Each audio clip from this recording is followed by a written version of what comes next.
Hello, my beautiful people. This is Auntie May, and welcome to Empathy is Magic Motivation. Take a breath with me. And if it hurts.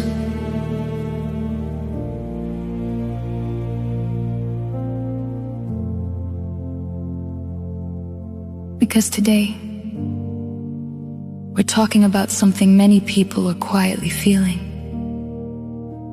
The pain of watching a nation struggle. The fear, the division, the exhaustion, and what happens when humanity forgets how to care for one another. But even in difficult times, I still believe healing is possible.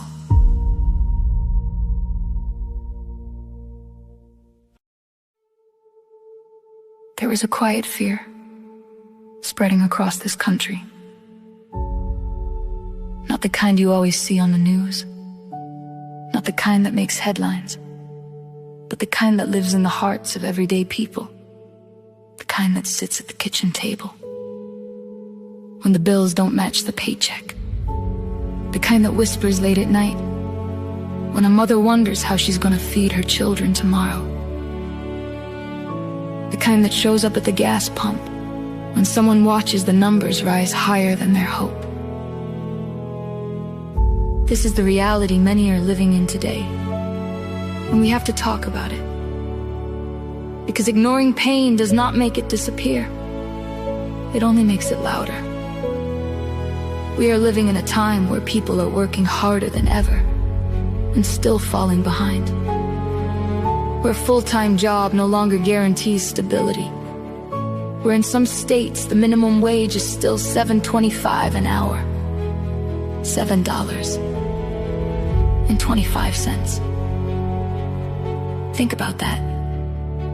There are places in this country where someone could work an entire hour just to afford a dozen eggs. An entire hour of their life for something that disappears in a day. And we call this sustainable? We call this progress? People are hurting. Not just financially, but emotionally, spiritually, mentally. Because when survival becomes your daily focus, you don't have room to dream. You don't have room to heal. You don't have room to rest. Healthcare, something that should be a human right, has become a luxury. People are choosing between medicine and meals, between doctor visits and rent.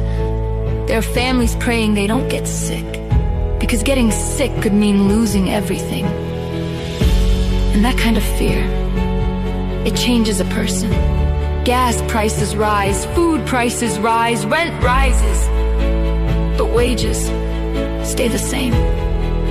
And somewhere in the middle of all of this, people are breaking quietly. And then there are the streets, the homelessness that lines our cities. Men, women, children, not statistics. People with names, with stories, with dreams that didn't survive the system. We pass them every day. Some of us look away. Some of us feel helpless. Some of us feel numb. But deep down, we all know something is wrong. Scripture reminds us in Matthew 25. I was hungry, and you gave me something to eat. I was thirsty, and you gave me something to drink. I was a stranger, and you invited me in. And then it says, whatever you did for one of the least of these, you did for me. That is not just a teaching. That is a calling. Because how we treat the most vulnerable among us reveals who we truly are, not as individuals, but as a nation and beyond our borders. The world is watching a country that once stood as a symbol of stability, now navigating uncertainty, watching leadership decisions that feel unpredictable, that create fear, not just here, but across the globe. there is talk of war. Tension rising with Iran, lives already being lost, families already grieving. And the truth is, war does not just destroy cities. It destroys futures. It leaves behind trauma that generations carry. And while powerful people make decisions, it is everyday people who pay the price. It is the soldier, the mother, the child. It is the innocent. Dr. Martin Luther King Jr. once said, "Injustice anywhere is a threat to justice everywhere." And right now, there are many forms of injustice unfolding all at once. Economic injustice, social injustice, environmental injustice. Because even the earth is crying out. Climate change is no longer a distant conversation. It is here. Fires, floods, unpredictable weather, communities being uprooted, lives being disrupted. And once again, it is the most vulnerable who suffer the most. So the question becomes, what do we do in a time like this? When everything feels uncertain, when everything feels heavy, when everything feels out of control, what do? We remember who we are. We remember that even in the darkest moments, humanity has always found a way to rise. There's a story of a single mother named Angela. She worked 2 jobs, still couldn't make ends meet. There were nights she skipped meals, so her children wouldn't have to. There were mornings she cried in silence, before waking them up with a smile. One day, her son asked her, "Mom, are we poor?" And she paused, because she knew the answer. But she also knew the truth she wanted him to carry. She said, "No, baby, we're not poor, we're just going through something right now." That is resilience, that is strength, that is hope in its rawest form. Because being in a hard season does not mean you are a lost cause. The truth is, people are not weak. They are overwhelmed. They are tired. They are carrying more than they were ever meant to carry alone. And that's where empathy comes in. Not sympathy, not judgment, empathy. The ability to say, "I see you, I feel you. You are not alone." Because empathy is not soft.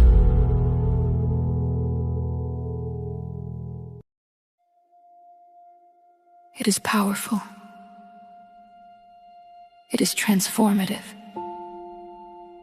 It is the bridge between suffering and healing.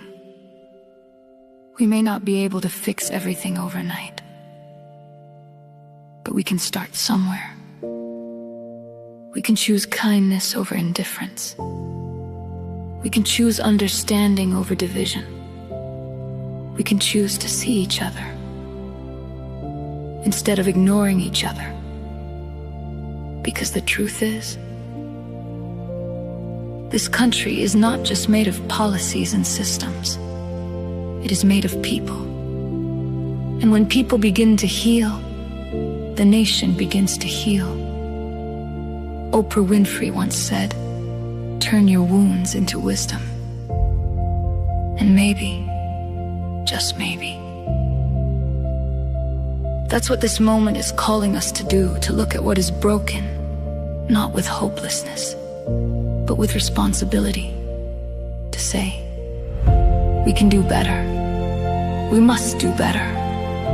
Because there is still light here, even now, even in the fear, even in the struggle, even in the uncertainty. There is still kindness, still love, still humanity. And as long as those things exist, there is still hope.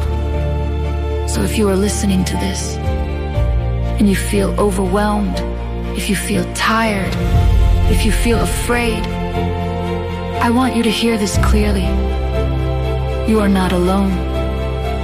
Your struggle is seen, your pain is valid, and your story is not over. This is not the end. This is a chapter, and chapters can change. Because even in a hurting nation, there are still people rising, still people loving, still people believing. And maybe that's where the healing begins. Not at the top, but with us. Because the world doesn't need more fear. It needs more compassion, more courage, more truth. It needs you. And no matter how heavy things feel right now, never forget this. Even in the darkest times, light still finds a way in. And in times like these, when so many are hurting, and the weight of the world feels heavier than ever, we must remember that we still have each other. Not the systems, not the headlines, but each other. It is in the small acts of kindness, the willingness to listen, and the courage to stand beside someone who is struggling, that real change begins. We are not meant to carry this life alone. When one of us falls, another can reach back. When one of us is lost, another can help guide the way. So let us choose compassion over indifference, love over division, and unity over fear. Because if we take care of each other, truly see each other, support each other, uplift each other, then even in the hardest of times, we will not just survive. We will rise.